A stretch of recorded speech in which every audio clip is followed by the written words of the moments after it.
Dear friends, as most of you know me with my first name AFTAB, although my full name is AFTAB Hasan, and I'm a professional entrepreneur with a resounding stake in energy, offshore, marine, oil and gas, IT and insurance sector. I was blessed to be given a chance to work in various verticals serving and leading top management team with prominent companies from India and Middle East. I landed to this part of the world 28 years back, and since then have witnessed the credible development of UAE with the mesmerizing metaphoric development which today is recognized as one of the leading nations on the globe, which is testament to the vision of late His Highness Sheikh Zayed Al Nahyan and late His Highness Sheikh Rashid bin Saeed Al Maktoum.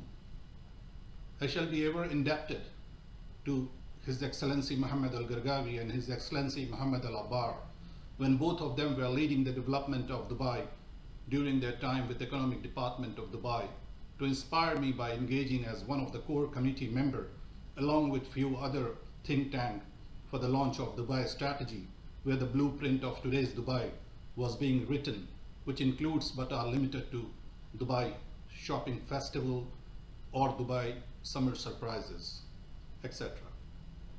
I still remember with my previous passion of journalism back in India, which helped in contributing my views on economy and trade in Dubai Trade magazine, which was a monthly periodical of Economic Department of Dubai, which Habib Quinin was the chief editor. I can't forget and will be always obliged being invited in the formation of Dubai Quality Group, DQG, by the first chairman Glenn Ashley as an examiner to assess and evaluate member companies participating for Dubai Quality Appreciation Award. I cannot forget the young days of His Excellency Muhammad Al Gargawi, who was energetic, passionate and fervent to add value to the vision of Dubai's leadership, which transpired and succeeded in creating world-class infrastructure in transportation such as seaport, airport, roads, energy, communication and tourism sectors. This infrastructure is a strong asset and plays an essential role in encouraging development of UAE. Currently, as you all know, Mr. Gargawi is the Minister of Cabinet Affairs in the federal government of the United Arab Emirates. He is also the chairman of Sheikh Mohammed bin Rashid Al Maktoum Executive Office and Foundation. You might ask me now why I'm going back and flipping the page of Dubai's history, which is already written and witnessed by the world. The reason here is simple. As many of us are worried about the future of Dubai due to the current inherent COVID-19 pandemic, which has shattered the entire economies of the world and has influenced almost all business sector. This pandemic has severely impacted many industries such as travel, transportation, energy, manufacturing, retail, hospitality, you name it.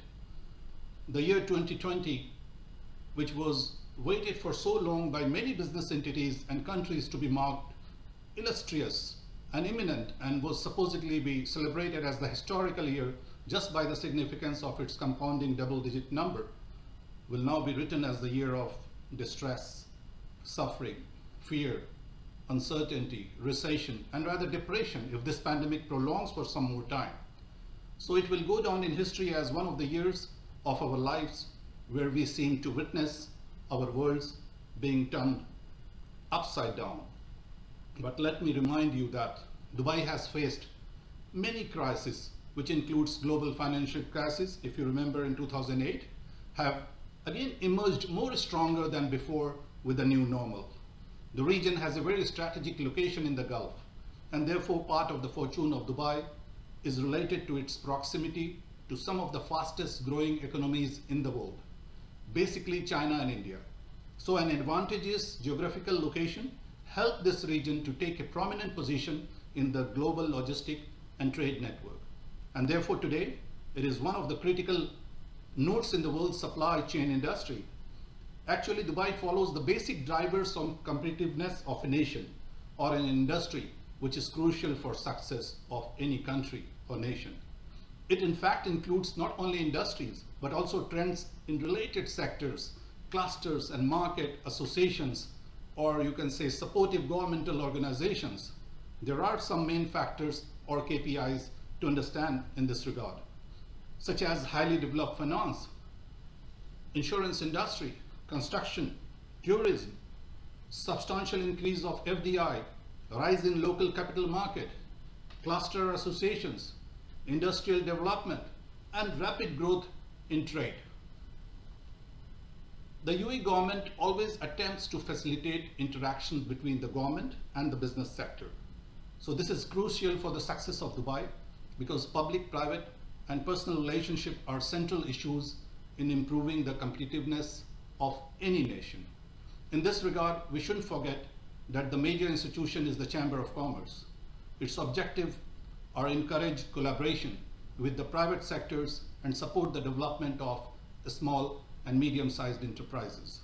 Besides, the government launched the Dubai Cluster Platform, and before this was created focus group of all stakeholders, public and private companies, service providers, or educational institutions, or associations, related and supportive industries in various business sectors.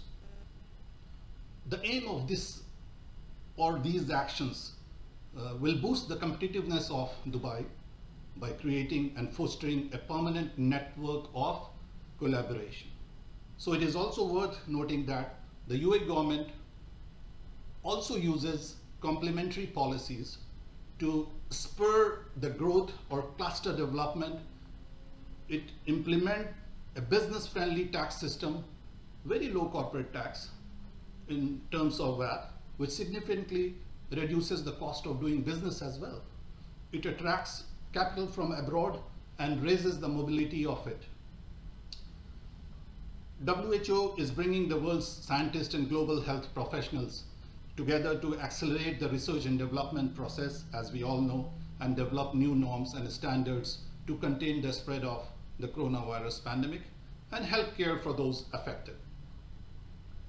Hope is the one thing that sometimes keeps us going. Hope can be a powerful force, especially in difficult times. So today the world is facing the coronavirus crisis, a pandemic that has changed life for millions of people. In times like this, hope can be a powerful source of reassurance.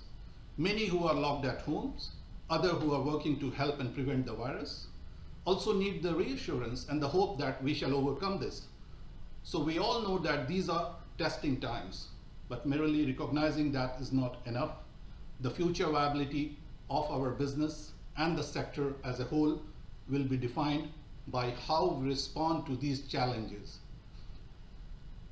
People also need confidence and trust that we will act with fairness and integrity.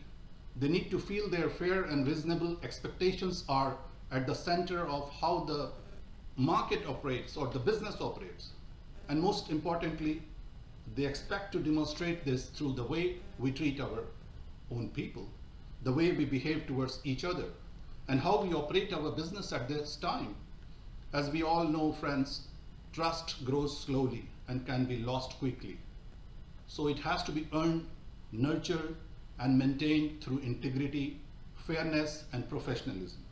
Hope this pandemic will be contained at the earliest so that we can have the respite to lead a healthy life again without fear and distress. And thanks for giving me a patient hearing. Please provide me your candid feedback on my opinion to this topic if you like it. Thank you very much. God bless you.